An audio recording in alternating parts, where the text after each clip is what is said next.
शुभ दीपावली। शुभ दीपावली का सुंदर संदेश हमें भगवान महावीर के मोक्ष गमन से मिला है। मोक्ष में जाने से पहले लोगों के कल्याण हेतु भगवान ने बहुत सी बातें प्रवचन के माध्यम से हम तक पहुंचाई। प्रभु का मानना था कि मानव अपने जीवन और विचारों को अगर पवित्र बनाए तो हर कोई भगवान बन सकता है। आइए अब हम आपको 2549 वर्ष पहले भगवान महावीर के निर्वाण की सत्य घटना बताते हैं। प्रभु ने अपने दिव्य ज्ञान से जान लिया था कि 2 दिन बाद उनका निर्वाण होने वाला है। उस समय प्रभु अपापापुरी में हस्तिपाल राजा की दानशाला में अंतिम देशना देने पधारे। आसो व तेरस की रात्रि से प्रभु ने लगातार 48 घंटे तक जगत कल्याण हेतु देशना दी, जिसमें 55 पुण्य कर्म के अध्ययन, 55 पाप कर्म के अध्ययन और कभी न पूछे जाने वाले ऐसे 36 प्रश्नों का जवाब दिया। गौतम स्वामी भगवान के प्रथम शिष्य एवं प्रथम गणधर थे। प्रभु वीर के ऊपर का प्रेम उनको केवल ज्ञानी बनने में बाधक डाल रहा था। गौतम स्वामी जिन्हें भी दीक्षा देते वे सभी केवल ज्ञान को प्राप्त कर लेते थे, सिर्फ उन्हें ही केवल ज्ञान प्राप्त नहीं हो रहा था। इस वेदना को लेकर वे भगवान महावीर के पास पहुंचे और उन्होंने प्रभु से पूछा कि हे प्रभु, मैं जिनको भी दीक्षा देता हूँ उन सभी को केवल ज्ञान हो जाता है, मेरा केवल ज्ञान कब होगा?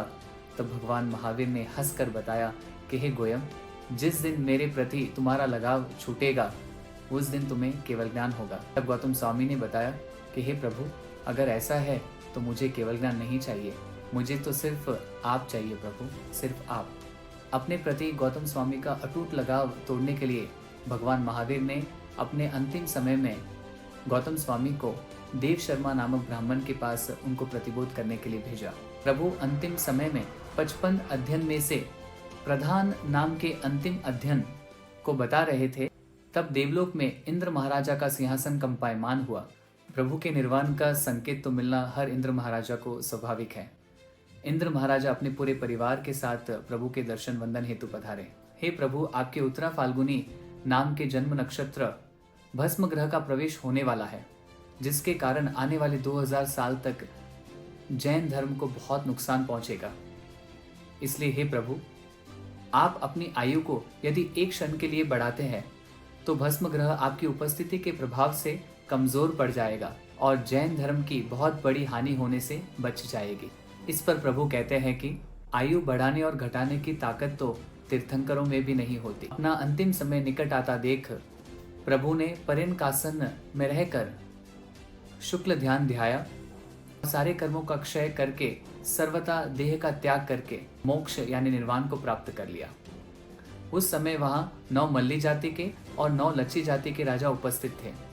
उन्होंने भगवान महावीर के निर्वाण के पश्चात तुरंत ही लोगों को आश्वासन देने के लिए दीपक जलाए एवं प्रभु वियोग में मग्न लोगों को बताया कि जिस तरह आज तक प्रभु के केवल ज्ञान रूपी का भाव दीपक हमारे जीवन को प्रकाशित करता रहा है, प्रतीक रूप हम भी आज से अखिल विश्व को प्रकाशित करने के लिए द्रव्य दीपक जलाएंगे।